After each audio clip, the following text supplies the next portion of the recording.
Tonight is part 3 of our series that we are calling Mirrors.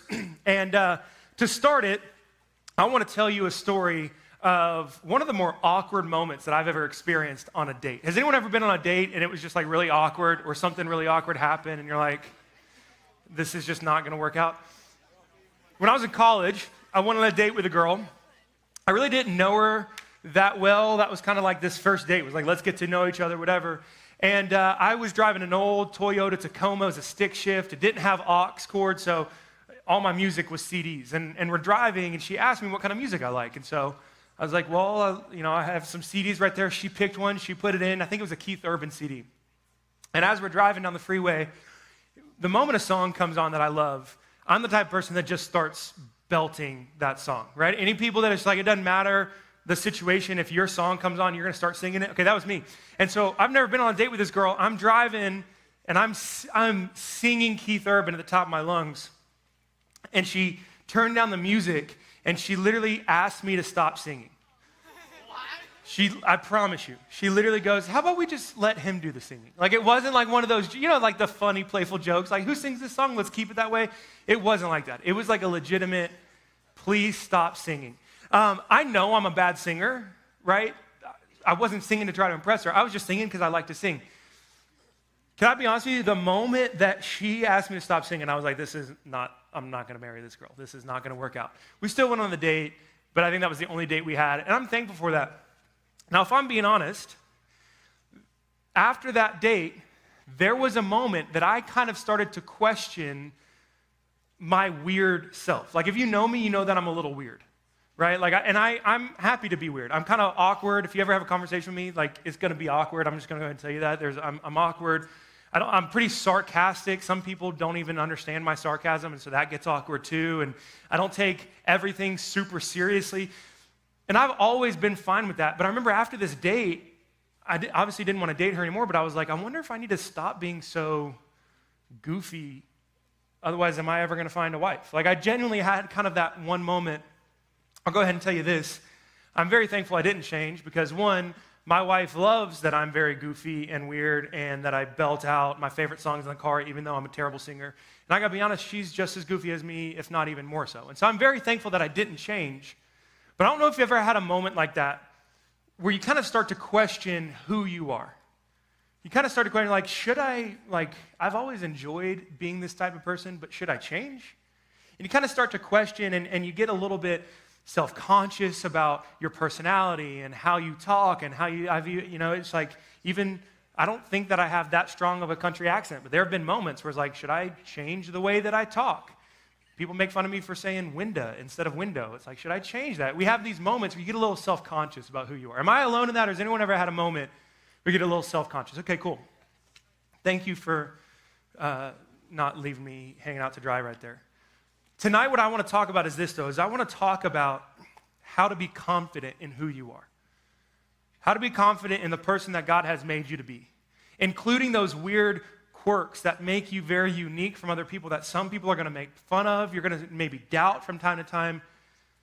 But as Christians, our identity is found in the Lord, and it's important to be confident in who we are, and more importantly, who God is in us.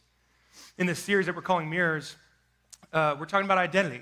Week 1, we talked about the fact that our value doesn't come from the culture, it comes from the Creator. We went through the creation of the world and talked about how big and vast God's creation is and also how detailed it is, but of all the things that He created, you are His most valuable creation.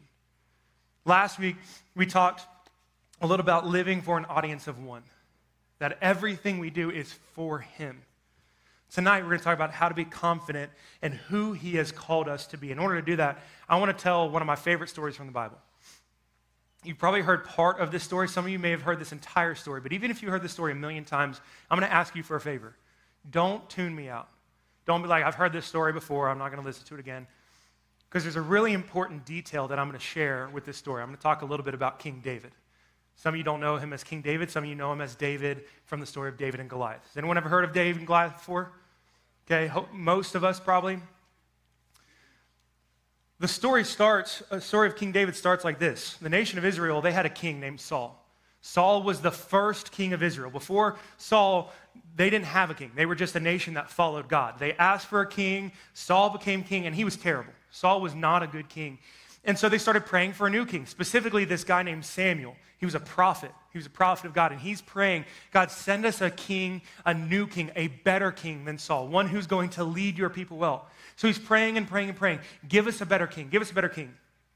God comes to Samuel, and he sends him to this guy in Bethlehem. This guy in Bethlehem has 8 sons, and he sends him to Bethlehem to find this king. It says this in 1 Samuel 16:1. I will send you to Jesse the Bethlehemite, for I have provided myself a king among his sons. There's a really important detail that I want to share right here. It's this. Samuel was not going to find a king. God had already found the king. He said, I have provided for myself a king. He knew David. Before Samuel ever went, he knew that David was going to be the future king of Israel. So Samuel wasn't going to look like, hey, he wasn't going to doing interviews. How would you lead our people through this conflict? He wasn't doing that stuff. God had already picked out the right person. Samuel was just going to bless him, to anoint him. That's an important detail to remember. Because if Samuel was going to look for a king, David would not have been on the list. David would not have made it past the first round of interviews. David was not the traditional format for what you're looking in a future king. It says that Samuel goes, and this guy has 8 sons. And he basically looks and he talks to 7 of them.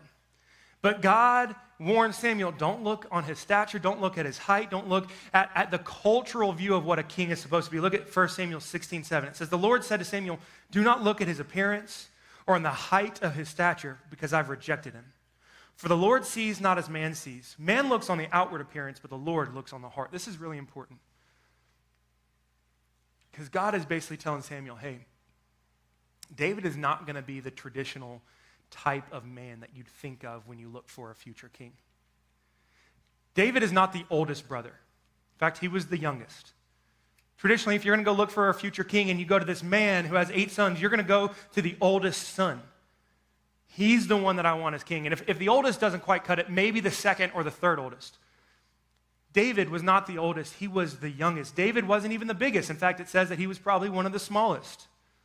David wasn't a soldier like his brothers. He had several brothers that were literally warriors for this army. Massive dudes that were going and fighting battles. David was a shepherd. He was hanging out with the sheep in the fields. David wasn't even present when Samuel showed up. Imagine that.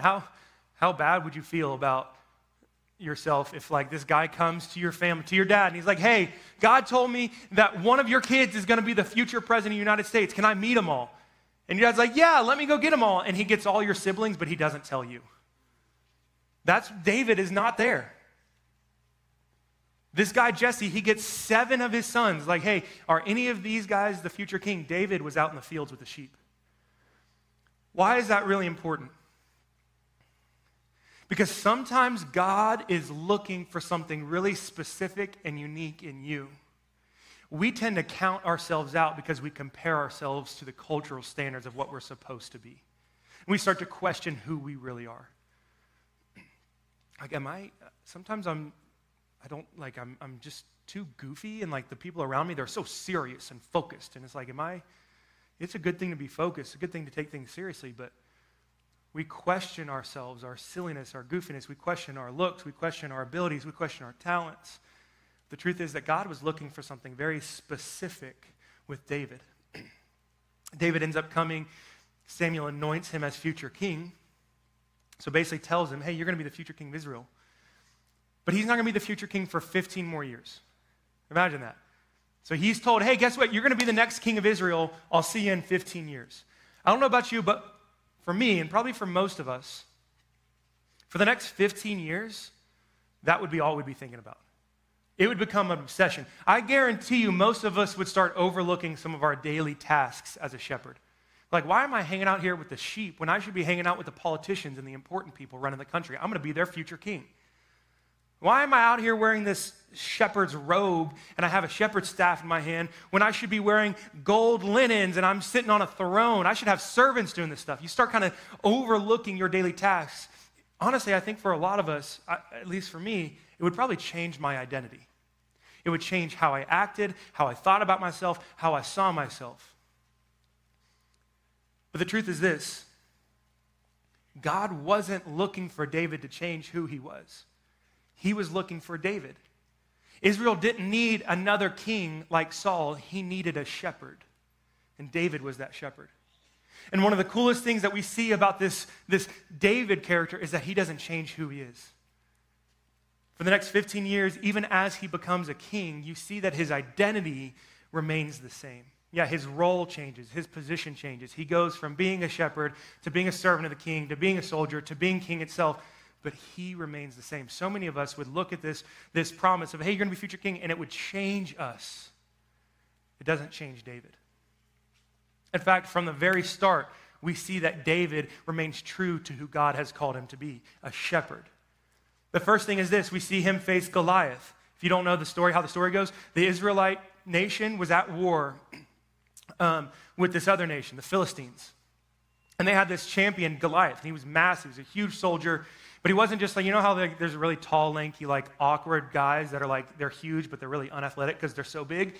Goliath wasn't that. He was massive, he was huge, but it said that he was extremely strong, he was athletic, he would have been their champion. And so every day, Goliath comes out of the tents for these Philistines, and he starts challenging the entire army of the Israelites, saying, hey, send one person to fight me. If you win, we'll go away. And he starts mocking him, like, you can't even send one person. No one can fight me. He starts to mock God, make fun of him. Like, you worship this God that's so big and mighty, and yet you won't even face me. And the truth is that it worked. Every single soldier, including King Saul, was terrified of Goliath. Well, David, he goes and visits his brothers. They're at war, and David hears Goliath doing this one morning. And David's like, why aren't you fighting him? And all of his brothers and all the friends are like, have you seen this dude? He's terrifying. You know what David does? He's like, I'm not afraid. I don't know if this has ever happened to you, but have you ever adopted a thought for yourself because you heard it from someone else? Like, I wasn't scared of my driver's test until someone told me that I should be scared of my driver's test. Like, oh, you're going to Norco? That's the worst place to do it. It's like, well, I wasn't scared until you said that. Now I'm terrified. And I think David, it would have been, if a lot of us were in his position, that would have happened. Where you're like, hey, why are you scared of this guy? Y'all can beat him. And then they're like, no, have you seen him? He's terrifying. He's huge. He'll kill you. And most of us would then be like, oh, yeah, you're right. Never mind. I'm not going to go fight him. Well, David wasn't a fearful man. And he wasn't about to change that just because everyone else around him was. He remained true to who he was. As a shepherd, David had fought a lion, he had fought a bear, he had fought wolves. He wasn't afraid of them. Why would I change who I am because my enemy has changed, because people around me are afraid? He stayed true to who he was. He said, I'm not afraid, I'll go fight him. Then when he finally agreed to go fight him, you know what happened? King Saul offered him armor and a sword. King Saul goes, hey, here, take my armor and take this helmet and take this sword and go fight him. David wasn't a soldier. So David said, no, I'm not going to fight him as a soldier because I'm not a soldier. I'm going to fight him as a shepherd because I'm a shepherd. So he goes down to the river and he picks up stones and he gets his slingshot and he goes out and he fights him. And if you know the story, what does he do? He twirls that thing, throws a stone, it hits him right into the eye. It actually says that it hits him so hard that it digs into his forehead. It kills him immediately. He walks up to him, takes his sword, cuts off his head and holds it up and wins the battle for the nation of Israel. But here's the coolest thing. David fought him not as a soldier, but he fought him as a shepherd. If he had fought him as a soldier, he wouldn't have won. If he had taken that armor and taken that sword, he would have fought him in hand-to-hand combat. And let me tell you something. Goliath would have just flicked that little dude off the map. Would have just been like, get out of here. But because he stayed true to who he was, he got his slingshot and he fought him from a distance. Doesn't matter how big and strong, how good of a warrior Goliath was, he didn't even have a chance to fight David because David stayed true to who he was. See, in order to beat Goliath, David needed to stay true to who God had made him, a shepherd. He didn't need to pretend to be someone else. He stayed true to who he was. He needed to be confident in what God had called him to be. As a leader of that nation, he stayed true to who he was. He followed God's laws and God's direction. He stayed true to who he was. If David had pretended to be someone else, he would have lost the battle. Here's a more important thing. If David tried to be someone else, who would have filled the role that David was meant to fill? My question to you is this. If you try to be someone that you're not, who's going to be you? God has a plan for your life. God has a calling for your life. God has a need for his people to do his work. If you're going to fill someone else's shoes, who's going to fill yours? Don't try to be someone else. Take ownership in who God has called you to be. I didn't plan on sharing this, but I'm going to go ahead and share it. We have a leader who, I won't share their name because I'm not sure if they've shared it with their life group, but we have a leader who is leaving our ministry. God has called them to another state, and it's really hard for this person to go. It's a really hard decision to make. But I'm pumped that this leader decided to follow God because God needs this person to go and do a job in this new place that they're going to. If this person wasn't willing to go, who would have gone instead? God calls us to be who we are. God calls us to do certain things, and a lot of us, we don't want to do it. We question who we are. We question where we're going. We question what God has called us to do because it's like, well, but I want to be the senior pastor like Pastor Chuck. Why do I have to do youth ministry? By the way, I've never said that. I love my job, just saying. But I know a lot of people who would. Thanks, Lucas. I appreciate that. I know a lot of people who would question and be like, but I don't want to be here. I want to be there. Let me tell you something. God has me here for a reason. Don't try to be someone that you're not. Take ownership in who God has called you to be because God needs you to be who he has called you to be. God wants you to be who he wants you to be. Don't try to become something that you're not. God's called you here for a reason. That's my point. And tonight I'm going to give you two things that I want y'all to do. Two things. Two things to be confident in who you are. I know a lot of people, by the way, go ahead and share this. This is a huge problem for your generation. This is a huge problem for your generation. Last week, I asked Adeline to post something on Instagram. Just make a poll.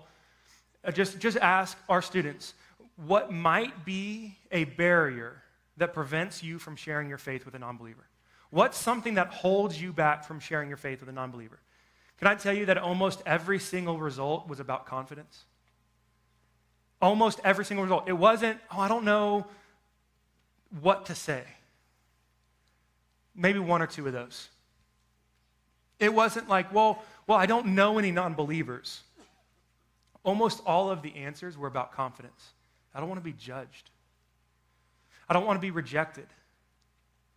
What if I mess it up? Those were the types of answers about confidence. And I don't think it is a coincidence that we live in a culture that is consumed with social media, and everything on social media is filtered. Everything is thought out. You can even edit a text after you've sent it. You can unsend a text. Everything is so thought out, so strategic, and so it's like we struggle with confidence with who we are because sometimes we either mess up or we show the real true selves that we are, and it's like we get so self-conscious about who we are. I hate that. I think the enemy loves that. The enemy loves that that our state, our area is full of teenagers that lack confidence in who they are and who God has called them to be. I think our world would start to change if we had people who are confident in who God called them to be. So the first thing you got to do, if you want to be confident in who God's called you to be, first of all, you got to discover who God called you to be. You got to discover who you are in God. Discover who you are in God. I'm about to say something that might be a little offensive. Hear my heart, okay? This is not a message affirming that you can be whatever you want to be. We live in a culture that tells you, do whatever you want to do. Be whoever you want to be. Gender is a spectrum. There is no gender. You can be whatever, whoever, however, ze, them, zer, she, him, they, them. And I'm not making fun. I'm really not. If you're here and you're a part of that community, I'm glad you're here. I'm glad you're here. I'm not saying that, like I'm not making fun, but that's the culture we live in. Would y'all agree with that? Like, is that fair to say? Yeah? This is not a message affirming that message. You live in a world that tells you do whatever you want to do, be whoever you want to be. It's not about being what I feel like. It's about discovering who God has called me to be. I guarantee you the moment that David got this calling that he was going to be a future king, he probably had temptation to stop being a shepherd and to start acting like the king that he sees in Saul. He wanted the power, he wanted the throne, he wanted the influence. But that's not what God called him to be. God called him to be a shepherd first. We're going to go through life. You're going to go through life, and there are going to be a lot of things that you feel like.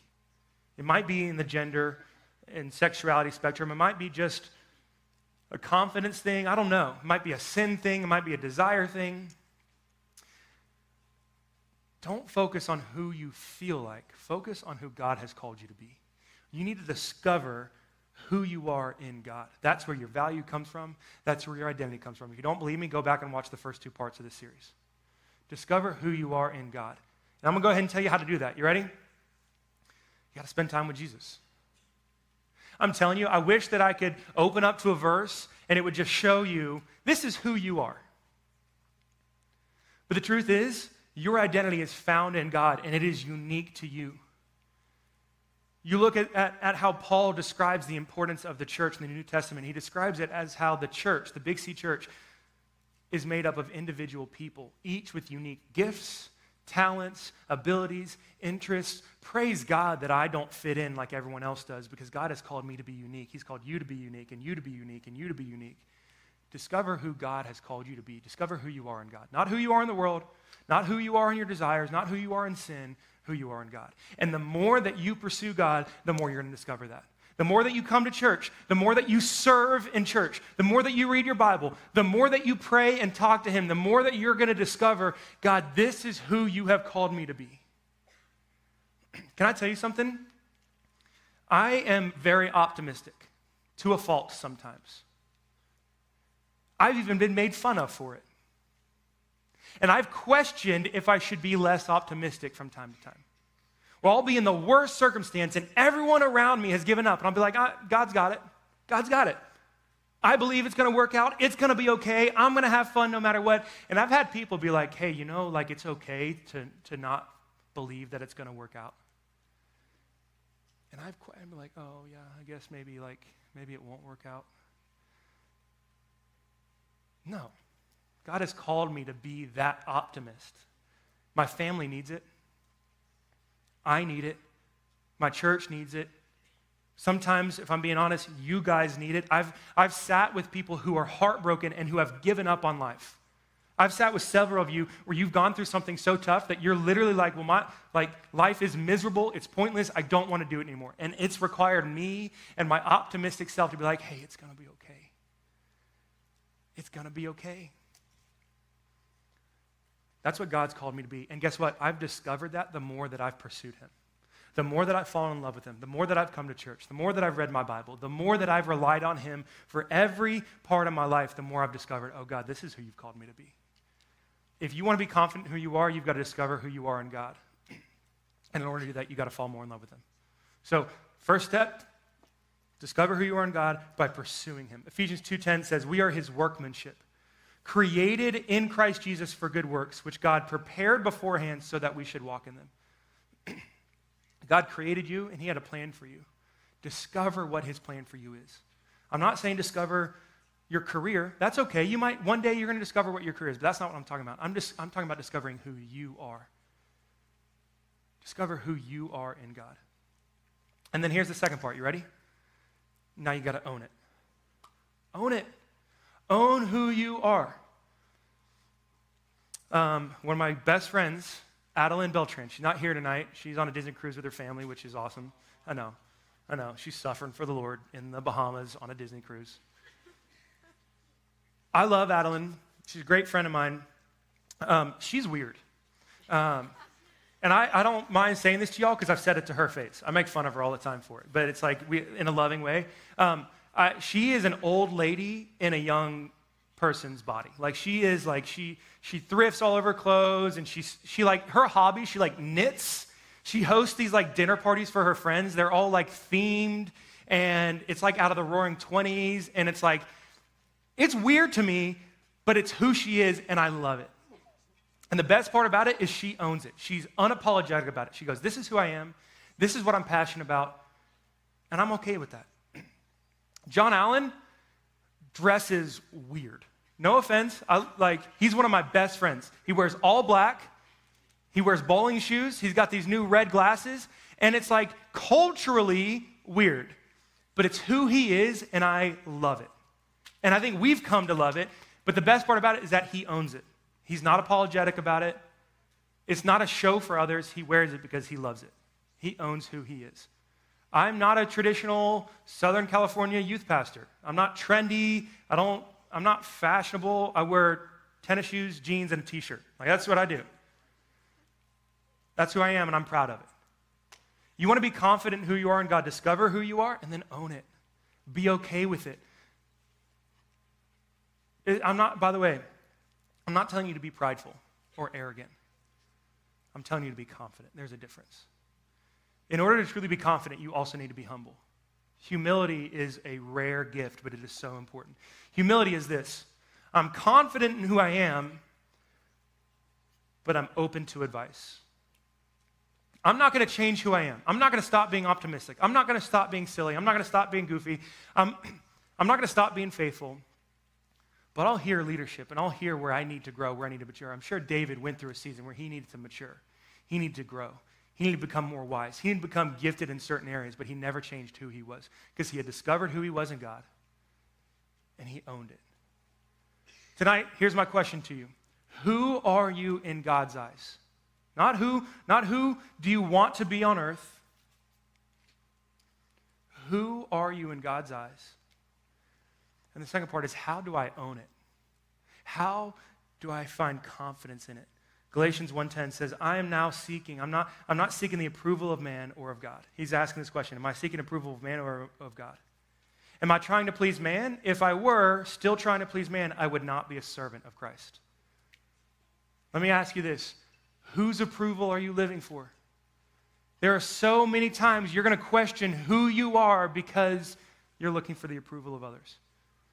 A while back, we did a poll on Instagram. We asked what you're afraid of. Almost all of the things that you're afraid of have to do with the approval of others. You don't want to be judged. You don't want to be rejected. You want to be liked. You want to know what your friends think about you. Why? Why do we live in a culture that is so obsessed with the approval of others? Live for the approval of God. I'm going to read that verse again. Am I now seeking the approval of man or of God? If I'm trying to please man, if I was still trying to please man, would I not be a servant of Christ? Are you trying to serve and live for the approval of Christ, or serve and live for the approval of others? Lord, I pray that as we fall in love with you, we discover who we are in you. God, I pray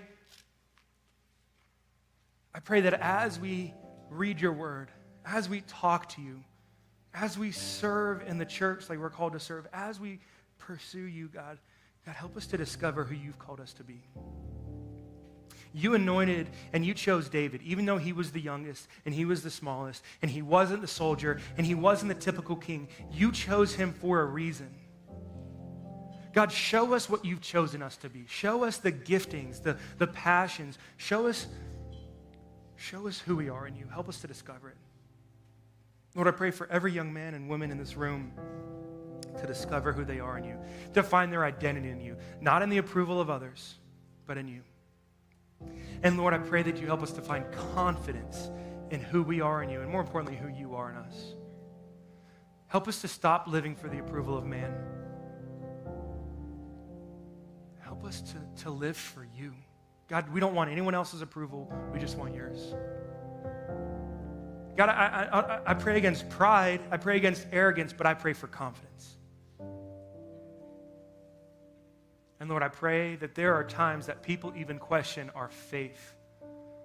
Why are we so joyful even though we're going through our hardest moments? Because we know who we are in you. Jesus, we need you. Help us to find our identity in you. Right now, as we stay in this attitude of prayer, I'm going to ask no one to look around. I'm going to invite you in this room, anyone in this room, to say a prayer with me. This prayer is just a chance to say yes to Jesus. The truth is that he loves you. You might not feel loved. You might not feel valued, but he loves you and he values you. And he's got a plan for you. You might be confused about who you are, who you want to be. Your identity is found in so many other things. You're living for the approval of others. Tonight, I want to give you a chance to change that. To start living for the approval of God. To find your confidence, to find your identity, to find your value in him. You can't find it in this world. It will let you down. But if you find your identity in him, it will never let you down. He has a plan for your life. Are you willing to accept it? What I'm going to do is this, is in a second, I'm going to say a prayer. And I'm going to invite anyone in this room to say this prayer with me, to ask Jesus to forgive them of their sins, to declare to him that you believe in him, and to find your identity in him. No one's looking around. If you're here tonight and you're ready to say that prayer with me, will you just slip up your hand real quick? I just want to see who I'm praying with. Thank you. I see you two over here. I see you three. Thank you. I see you back there. I see you. Thank you. I see you right here. Thank you. Thank you, guys. I see you over here. I see you all over here. Awesome. Thank you. You can put your hands down. All over the room, people raise their hand. If you raise your hand, say this prayer with me. You can say it under your breath. You can say it quietly. Just say it to God. Say, God, I need you. I'm nothing without you.